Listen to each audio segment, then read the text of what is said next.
Yes, guys, I'm sorry. Welcome to Cardiff City World. A busy evening on the channel as we've just finished the Cardiff City phone-in. A very quick one tonight from me on the main channel, just having a quick preview of the Millwall game because it's been a busy day and I haven't been able to pre-record it. And then members only show from about, well, straight after this, effectively. Just checking something. My connection is a bit poor, so I'm just making sure we're good. Yeah, we seem to be good.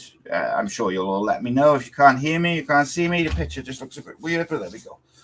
It is what it is. Two teams. Millwall trying not to get dragged into that relegation zone. And I think, in fairness, they've appointed a fairly secure manager in Alex Neil. You know, wouldn't be my personal choice. But I also think he's solid enough that he'll keep them safe. But they aren't in the best of form. Cardiff have got a fairly decent record going to Millwall.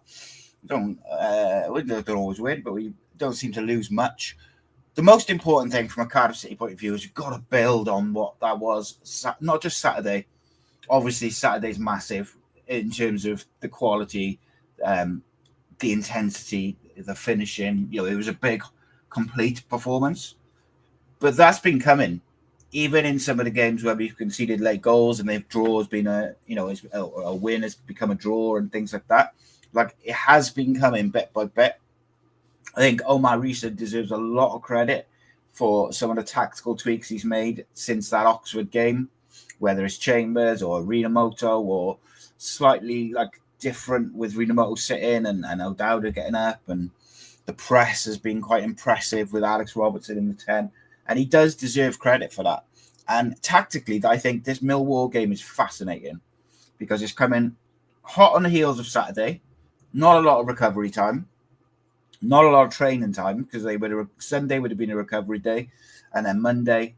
And then they play. So there's not a lot there. Plus, you add in the fact Alex Neils likes a 3 at the back, which we have used at times this season. And quite often,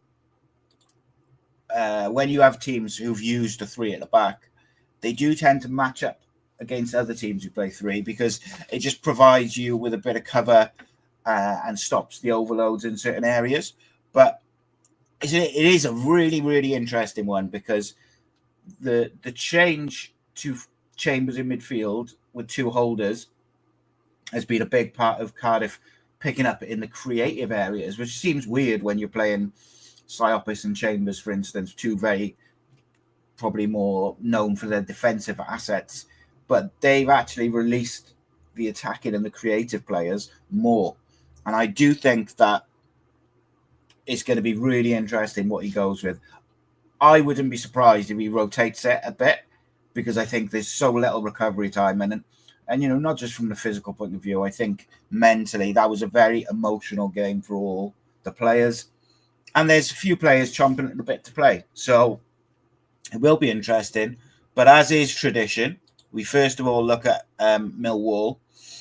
Millwall have sold probably their best player in Romain Esse, certainly their best young player, to Crystal Palace for about 12 million. Like, shows again how badly Cardiff sell.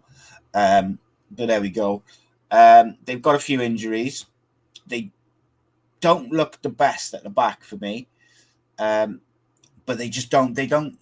So I say they don't look the best. Generally speaking, Millwall, difficult to break down, but they do struggle in the creative areas. But I think in recent games, last 3 or 4 games, which they haven't won a game for 5 games, they've lost 3 of those, as well as struggling offensively. They've also struggled a little bit defensively, or it certainly looked like you can get at them. So it'll be interesting how Omar Rhys goes about it. For me, the most important thing is that we keep the compactness out of possession and we try and keep the press and do the damage. Like, you look at the Swansea game, we absolutely destroyed them from good pressing and then in the transition being really, really clinical and really, really fast in the way we went about it. We know that Millwall have got a couple of good defenders, but it's not impossible. And if we do stick with the system we've used since that Oxford game, with the sort of 4-2-3-1, you can get down the wide areas because, yes, a 3 will become a 5 when they're out of possession, but Millwall will be going for this as they'll be quite aggressive in the way they went.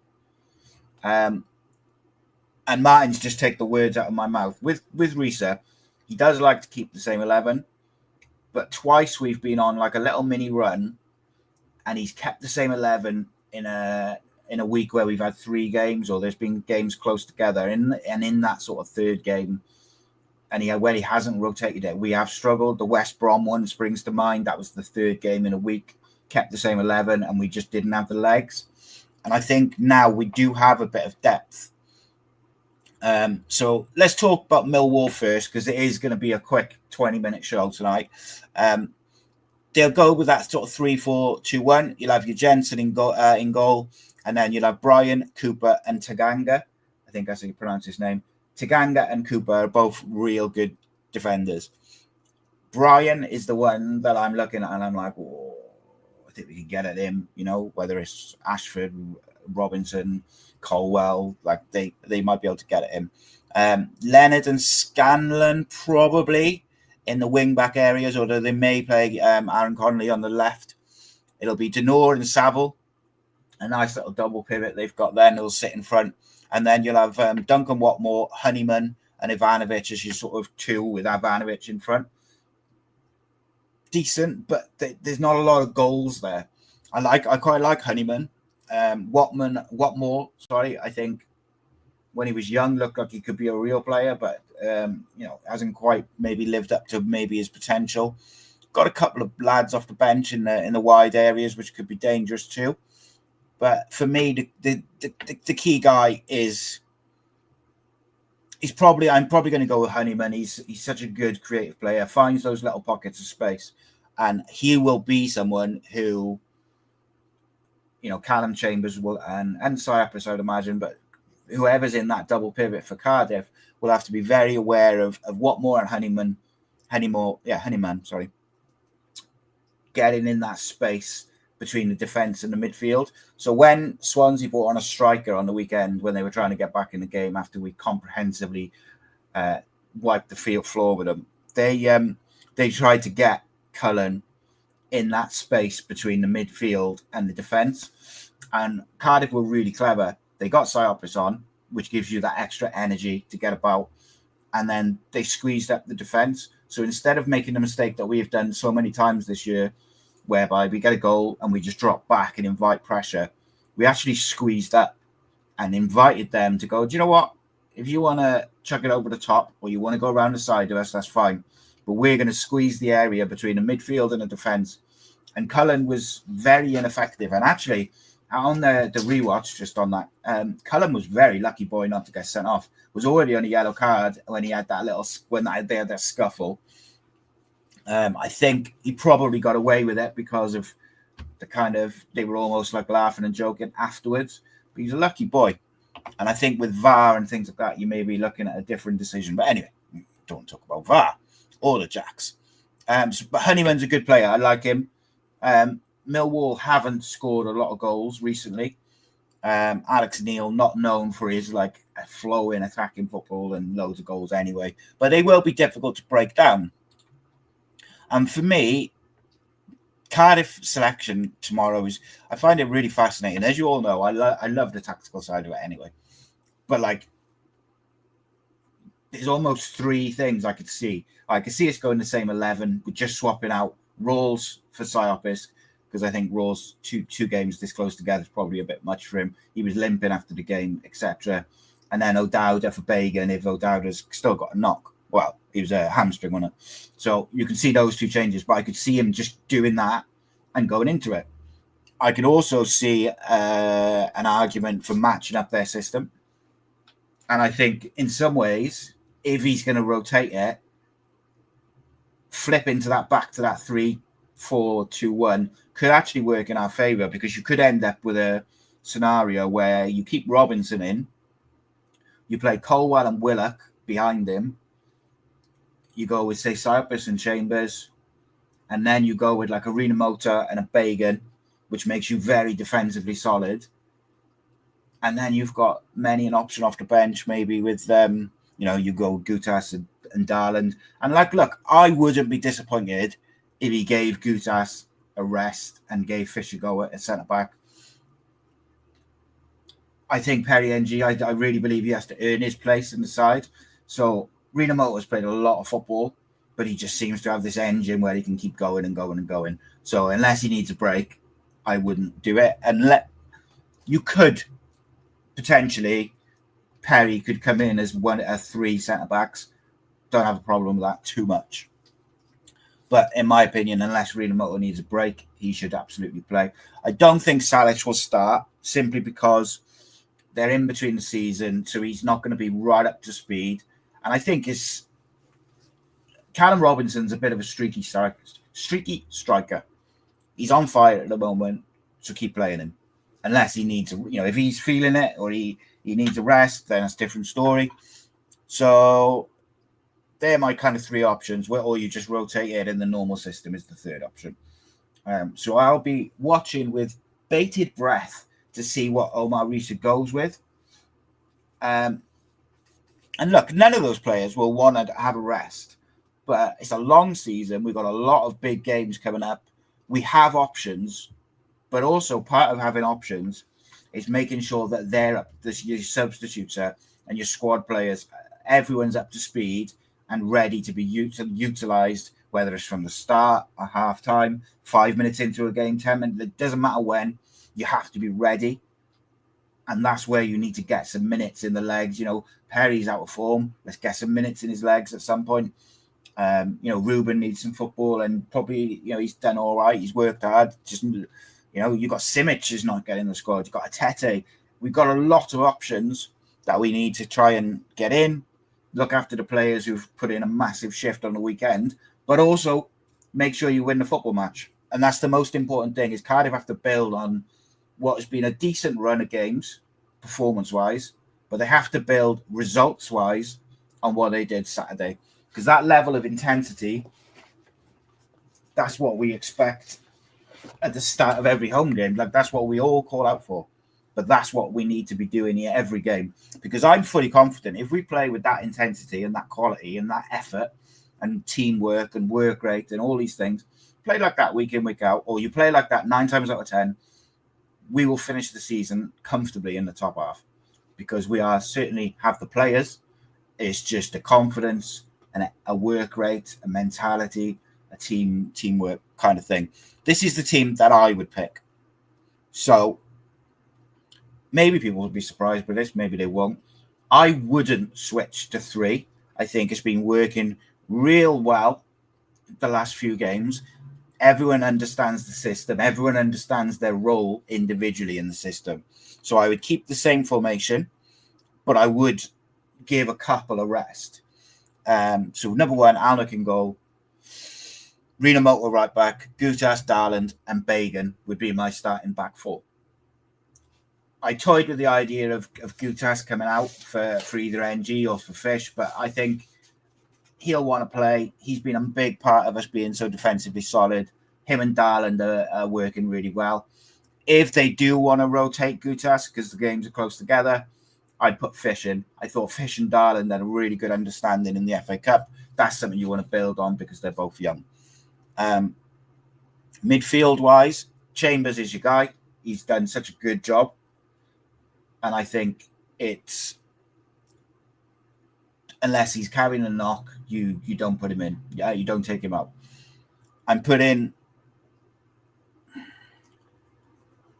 for this game, I'm putting Cyprus in. So I would like to see Ruben Colwell get a start, but I ain't dropping Alex Robertson. So there's my dilemma. So part of me thinks, right, move Robertson back alongside Chambers and put Colwell in the 10. In fact, I'm going to go with that. I've taught myself out with it because I think in that the way Millwall set up, moving Robertson a little bit deeper can be a really beneficial thing tactically. Ruben in the 10. I'm going to give Kean Ashford a break.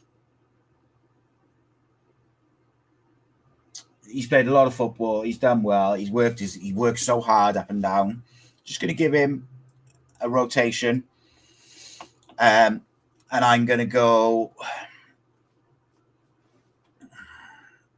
against my better judgment, maybe. Who knows? Would I go with Matty? It's a real interesting one because I'm almost reluctant to change it. And look, I don't expect Omar Rhys to do this. I'm just talking about what I would probably do. Let's have a quick look at our wide options. You got to be careful as well, like chucking Fish or Salic or these guys in away at Millwall's not an easy game. So no, I would go on in the wide areas. I would go with I wouldn't drop Kean Ashford. I've changed my mind on that as well. I'd go Ashford on the right. No, change it again. I'd go Willock in the wide areas for Ashford. I'd keep Tanner in there because he works so hard, and you are losing a bit of width with O'Dowda.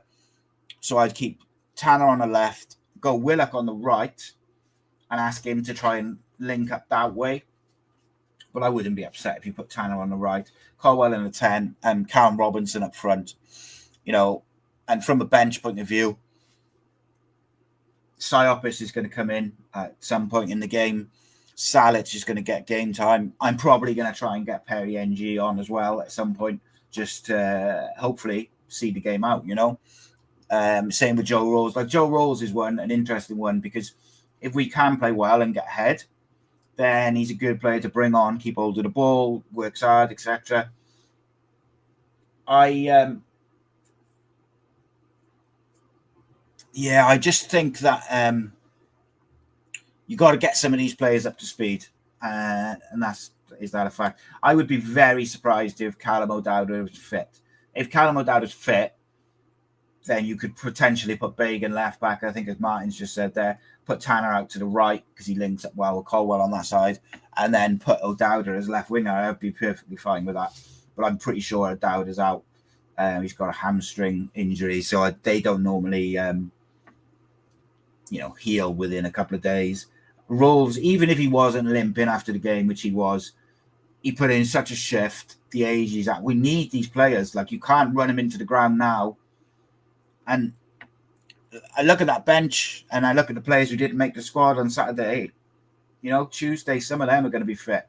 Isaac Davis will be back at some point. You've got Tete. Ramsey will hopefully be back at some point.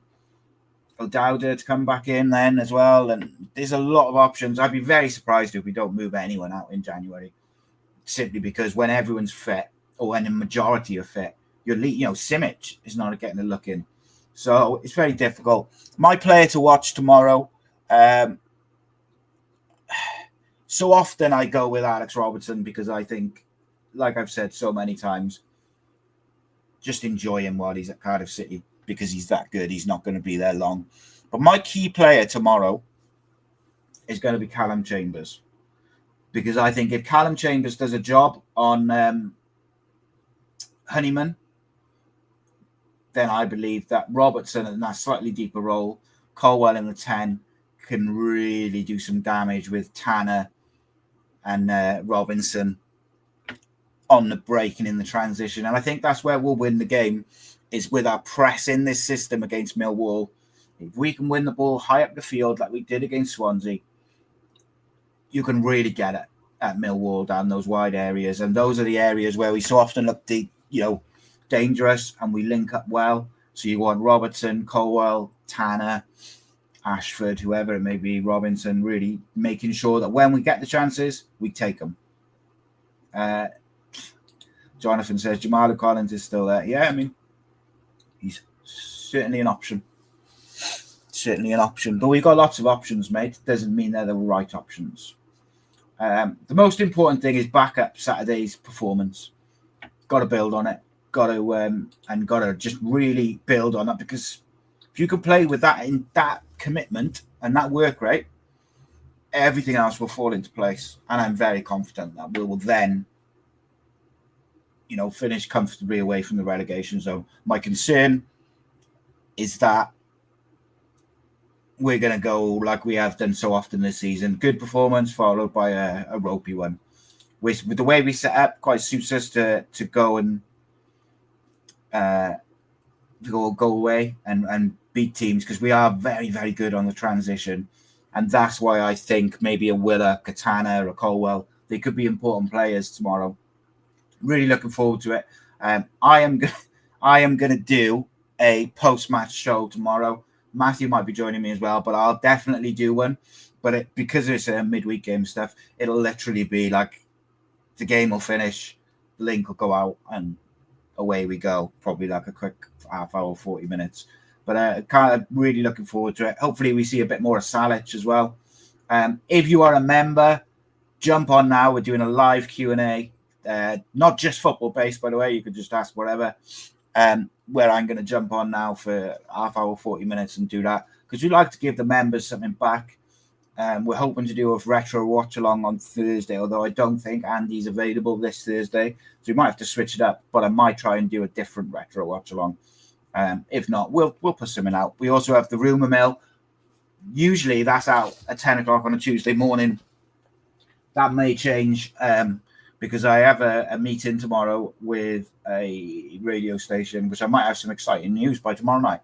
So there is so much stuff coming, ladies and gentlemen. Thank you so much for the support. If you're not a member, please do join up if you can. Patreon.com/AcePodcastNation, or just join on Cardiff City World. You get at least 3 shows, or definitely 2 shows a week for members. Plus will be getting the retro watch-alongs. But most importantly, you get 24 hours early access to the live event ticket, which means you're almost guaranteed, although the amount of members we're getting now, it might not be an even guarantee. But we'll have to start doing bigger events. Guys, we will be announcing an event soon. I'm just tying down the some flight details and this type of thing. But thank you very much for your time. Keep the faith. The Blues are staying up. 3-0.